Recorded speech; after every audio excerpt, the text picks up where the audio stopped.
Hi. As I'm sitting here, I didn't realize that my forehead was basically cut off this video, as well as this light kind of gets in the way in some moments. So I just would like to ask you to overlook that just for the sake of me. Secondly, I didn't even really introduce myself. My name is Ruth Seneca. I am an adoptee who moved around a lot. If you hear me referring back to my past, just know that I was born and adopted in Kampala, Uganda. I moved from Uganda to like Oklahoma, from Oklahoma to Rwanda, from Rwanda back to Oklahoma. Basically, I am a third culture kid. Did not mention that whatsoever, so I just wanted to give you a little bit of background and a little bit of a disclaimer as to what this is going to be like. Also, I have 5 siblings. 3 of them are not adopted and just regular plain Americans. And then I have a brother who's also adopted. But I just wanted to make this about my own perspective. Yeah, I post casual and monumental like videos related to anything I'd like to talk about. I'm a huge hand talker for some reason, so I'm so sorry if that like distracts you, but just wanted to give a little disclaimer. I'm also a little bit low energy in this video. If you're an adoptee, reach out to me. I love talking to other adoptees. It's great.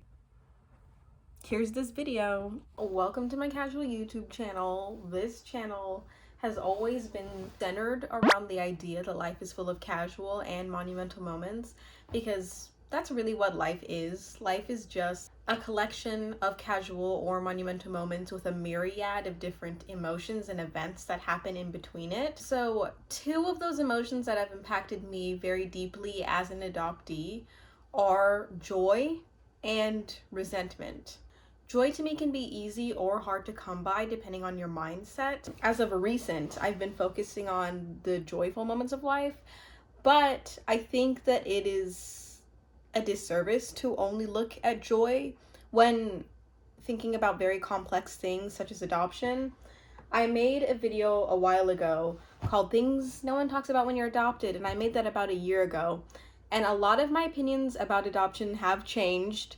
Like at that time, I wasn't even engaged, and now I'm married. I hadn't done a bunch of research that I have done now on adoption. Before, I kind of just was going off of what I felt like adoption was to other people, or what it could be to other people. And a lot of people affirmed to me in that in the comments. But there was also people that were critical of me being critical of some of the things that I felt, which I'm just gonna say now, I am such a people pleaser, I'm so willing to hear everybody out. If somebody critiques me on something, I immediately go to, oh, they're probably valid. But in this video, I'm just gonna say what I mean and mean what I say. I mean every single one of these things. Adoption is very beautiful, it's complex, it's sad, it's happy, it's joyful, it's tragic, all at the same time. I think from a stranger's perspective, adoption is just kind of this idea that, well, a child comes into a family and that really should just be the joyful part of it. But when people say things, like I took off a lot of comments that were mainly negative, that were saying like, I think you should be grateful for blah, blah, blah, blah. Your life would have been so much worse for blah, blah, blah, blah, blah. You know, it's like, do you know that for facts? Are you an adoptee? Since acknowledging that life is full of dualities, because it really is, you can't have the high without the low, I did want to speak on things that I resent related to adoption, which I have done multiple times before, but also the things that I celebrate related to adoption. There are a lot of things that have impacted me as a person that I celebrate and am very grateful for, which I think is like the overall story of what an adoptee is shown as. But there are a lot of things that I also do resent. Did I say resent or celebrate first? There are things that I resent and there are things that I celebrate. To start off, adoption is based in trauma and grief and loss. So the thing that I resent the most is just the grief of not knowing my biological family. And that's another thing about resentment, is that sometimes it's just not fair, like it's not logical, because I can resent somebody without like, I resent my mother, but I don't even know her and I don't know her circumstances whatsoever. But then it's also like, okay, but if you resent your biological parents, do you then also resent your adopted parents?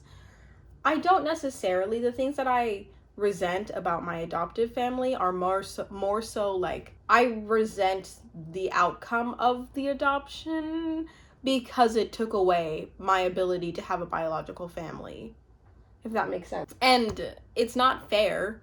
It just is what it is. Like, I resent that, and it's just how I feel, and it doesn't have to, like, I think that a lot of people hear that and they're like, well, that's not fair. You should be grateful all the time. But it's like duality.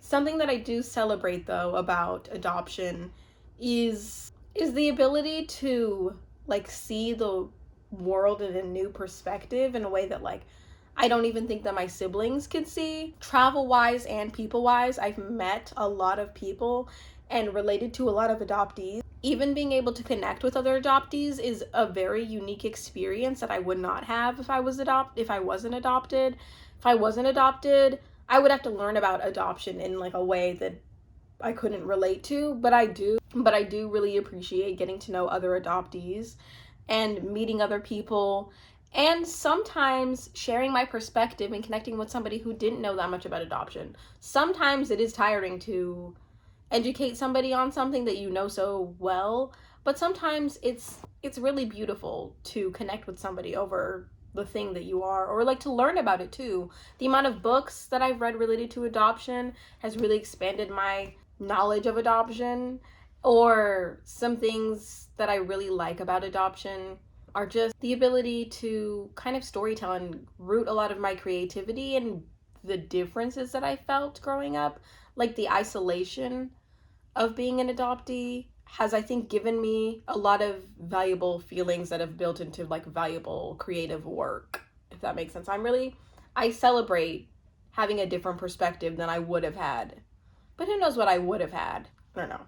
Another thing that I resent, because we're just going to go, like, resent and celebrate, because that's just how ebbs and flows in life go, is sometimes you have, like, the worst time, but then you have, like, a good time. And then you have things that you resent, and then things that you celebrate. The instability that I feel in my life is more so circumstantial to the way that I moved around a lot. But I do resent the instability of being adopted and moving around a lot because of being adopted at first. Like, adopted kids need a lot more attention because your emotional and physical your just emotional and physical stability is reliant on your emotions to be stable. It's not to say that my parents didn't care about us and the decisions that they made in moving around a lot, but as an adoptee, I just felt so much pressure and so much anxiety around moving around, having to introduce myself to kids and, like, explain that I was adopted, and then having to do that over and over and over again just made me feel like very lonely in my experience of adoption. There are a lot of things that only I will feel. There's a lot that I've missed out on not growing up around other Ugandans. And my parents, this is another thing that I resent, and I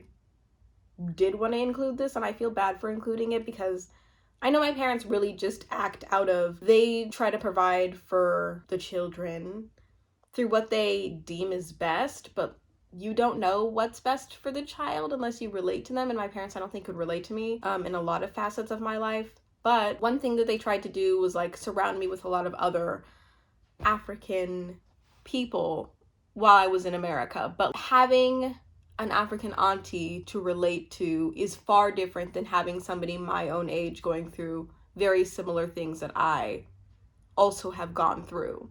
So my parents would always try to invite people over that, like, reflected me or represented me in a way.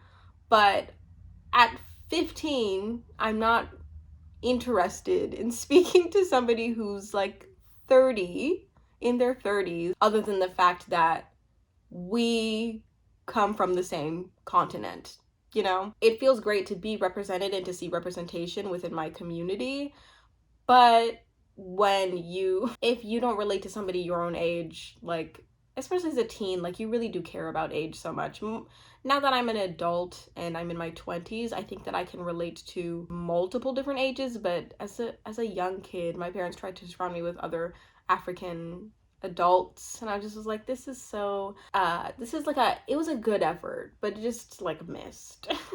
So I do resent that a little bit because like it just added to the instability of not feeling like I could connect with anybody ever. Something that I celebrate, my ability to empathize with other people. I feel as though anytime you're in a minority group, like no matter what the minority group is, you're just very aware of other people's differences, and you want to make them as comfortable as possible because well, I'm speaking for other people who probably are like minorities in minority groups, but you just want to make other people feel as comfortable as possible, just knowing that you have been in situations that are uncomfortable and you would want somebody to take your feelings into account. So I think that being adopted has made me really empathetic to other people and their stories, because I just have wanted people to be really empathetic and accommodate mine.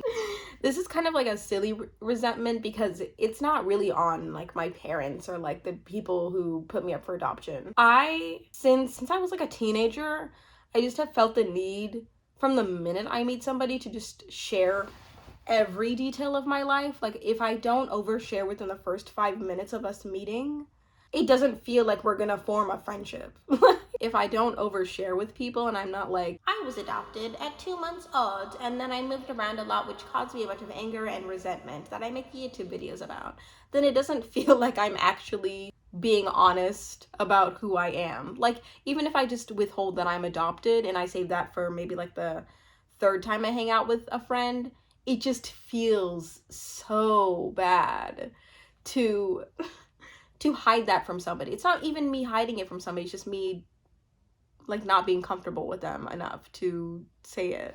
So that's just something I resent, is just if I had grown up in one place my whole life, I probably wouldn't have to have done that a lot. But now I do it so much that it's like, how do you even make friendships without oversharing? Something else that I celebrate is my ability and kind of desire to communicate with others. Videos that I make are just simply out of a place of always wanting to share with people how I feel. And I feel like when you go through a unique experience or you're kind of isolated in life, you just want to talk about it. I love writing, I love recording, I love reading. And I think that all came from, it didn't only come from being adopted, but from the start, having a story to tell to other people, it has inspired me to just keep saying it, to keep telling that story. I think that it's just added to a level of creativity that I really like. Something that I resent that I really don't want to say, but also feel as though I need to say it just to be honest, is my parents' lack of knowledge on my black natural hair. This is actually very complicated for me to explain because I did grow up in Uganda and Rwanda, and relaxers, like straightening your own hair, was just the way to go. I would have my hair relaxed or like straightened, and then I would put it in braids, and that's just what you did. It's not like a lot of people had their natural hair and knew how to take care of their natural hair. So even if I did grow up in Uganda, in a Ugandan family, most likely that would have been my fate too. But I just think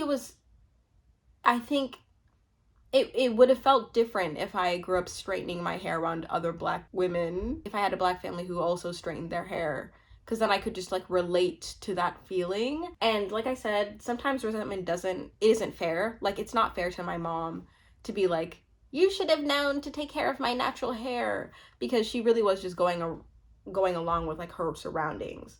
But I do resent that I didn't get to grow up like really embracing what could have been like a really big really big luscious fro, and like that I had like a black mother to take care of me, and like that I could see her taking care of her own hair, and that I had to take it upon myself when my mom told me at 12 that she was going to stop doing my hair. I wish that like she could have at least helped me for a little bit longer, or like given me some resources, but it was not going to happen. And that's just something that I feel a little bit of bitterness towards. And it's, my mother could apologize a million times, and I completely understand where she's coming from. My mom is always trying to do her best, and I fully believe that.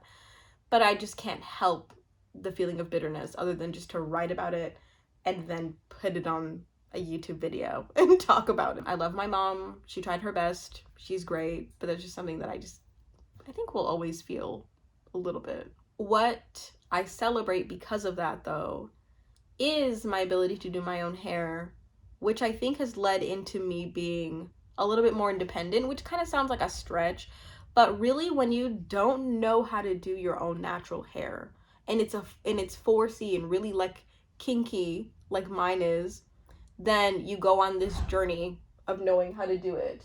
Hello?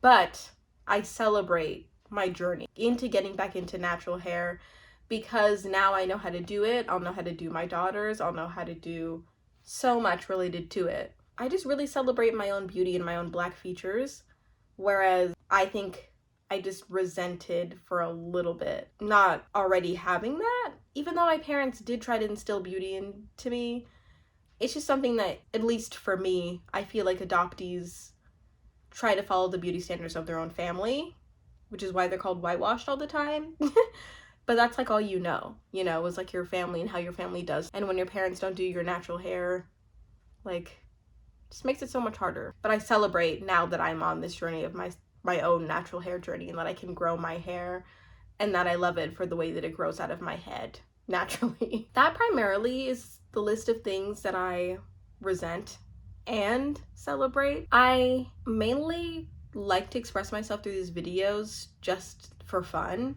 So on the last video, I deleted some bad comments about adoption or things that I just took the wrong way, just because like these videos to me are kind of like a form of self-care, as my therapist says.